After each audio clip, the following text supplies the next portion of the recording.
여러분 안녕하세요. 새로운 시민교회 박성광 목사입니다. 우리는 오늘 웨스터민스터 신앙고백서 제1장 성경에 대해서 배우도록 할 것입니다. 여러분 1장은 성경으로 시작하고 있는데 여러분 이 신앙고백서가 성경으로부터 시작하게 된 계기는 이 웨스터민스터 총회가 교회를 개혁함에 있어서 성경을 최고의 권위로 두고 교회를 개혁하려고 했기 때문입니다. 여러분 이렇게 성경에 대해서 가르치면서 먼저 1장 1항에 보면 성경을 바로 가르치기보다 먼저 계시에 대해서 가르치고 있는 것을 볼 수 있습니다. 여기서 중요한 표현을 한번 보시면 하나님의 선하심과 지혜와 권능을 확실하게 드러내다. 그리고 하나님은 자신을 나타내시고 자신의 뜻을 밝히셨다. 자신의 뜻을 계시하셨다. 이런 표현들인데 모두 계시에 대해서 설명하고 있는 표현들이죠. 여러분 우리가 이 표현들을 근거로 계시가 무엇이라고 정의를 할 수 있겠습니까? 계시는 하나님께서 자기 자신을 알리시는 행위를 가리켜서 계시라고 하는 것입니다. 우리는 여기에서 계시의 주체가 누구이신지부터 알 수 있는데 계시의 주체는 바로 하나님 자신이십니다. 다른 존재가 하나님을 알려주는 것도 아니고 또 우리가 스스로 깨달아가는 것도 아닙니다. 계시는 하나님에게서부터 출발하는 것이죠. 또 우리는 여기에서 계시의 내용이 무엇인지도 알 수 있는데요. 하나님께서 무엇을 계시하시냐고 하면 바로 하나님 자신에 관한 것을 계시하십니다. 그러니까 계시의 내용은 하나님에 관한 것입니다. 하나님의 살아계심, 하나님의 권능, 하나님의 지혜, 하나님의 여러 가지 구원에 관한 계획, 즉 예수 그리스도를 통해서 우리를 구원하신다는 하나님의 그 뜻, 이런 것이 바로 계시의 내용입니다. 그러니까 계시는 내가 뭔가 특별한 것을 깨닫게 되거나 통찰력을 얻었거나 세상의 지혜를 알게 되는 것, 또는 오늘 내가 무엇을 먹을지 또 누구를 만날지 이런 것을 알게 되는 것이 계시가 아니고요. 계시는 하나님 자신에 관한 것을 알리시는 것이 바로 계시입니다.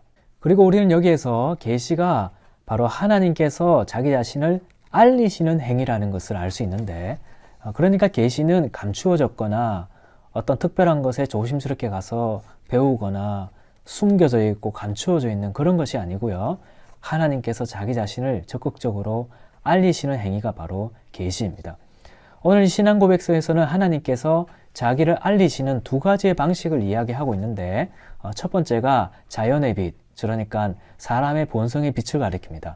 사람 안에 있는 본성의 빛을 통해서, 그리고 창조와 섭리의 과정을 통해서 하나님께서 자기를 알리시고 계시고요. 두 번째는 여러 부분과 여러 모양으로 자기를 알리시는 경우가 있다. 이렇게 두 가지를 설명합니다.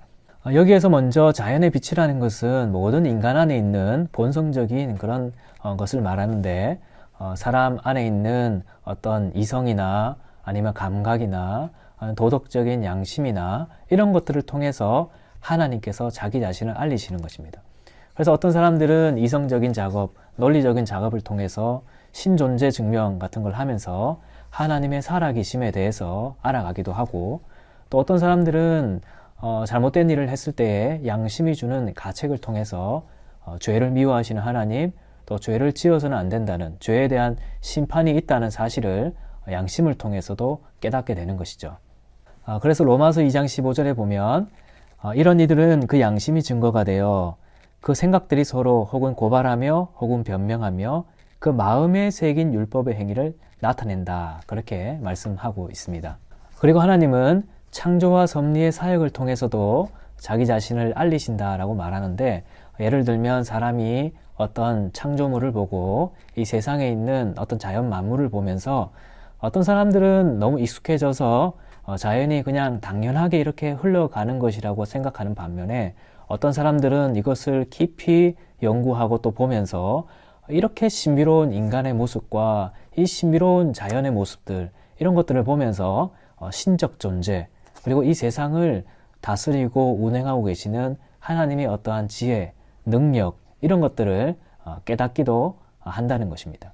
이와 같은 말씀이 로마서에 기록이 되어 있는데, 1장 20절에 보면 하나님께서 그의 영원하신 능력과 신성을 그가 만드신 만물에 분명히 알리셨다. 그렇게 기록하죠.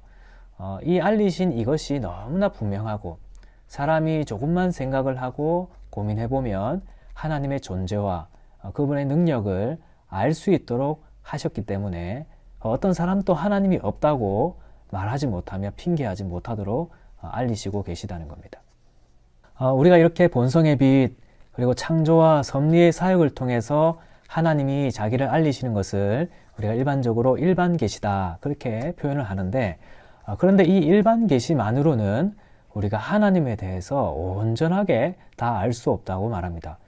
그러니까 사람이 어떤 자기의 이성적인 판단이나 논리적인 작업이나 양심이나 또 세상에 있는 피조물 자연을 보면서 하나님을 어느 정도는 알 수 있지만, 그 존재에 대해서는 알 수 있겠지만, 예를 들어서 우리를 어떻게 구원하시는지, 예수 그리스도를 통해서 우리를 구원하시는 이런 진리에 대해서는 알 수 없지 않습니까? 자연을 보면서 하나님이 전능하시구나, 또 죄를 미워하시구나, 죄에 대하여 심판하시는 이가 있구나, 이 정도의 내용을 계시하는 것이 바로 일반 계시입니다.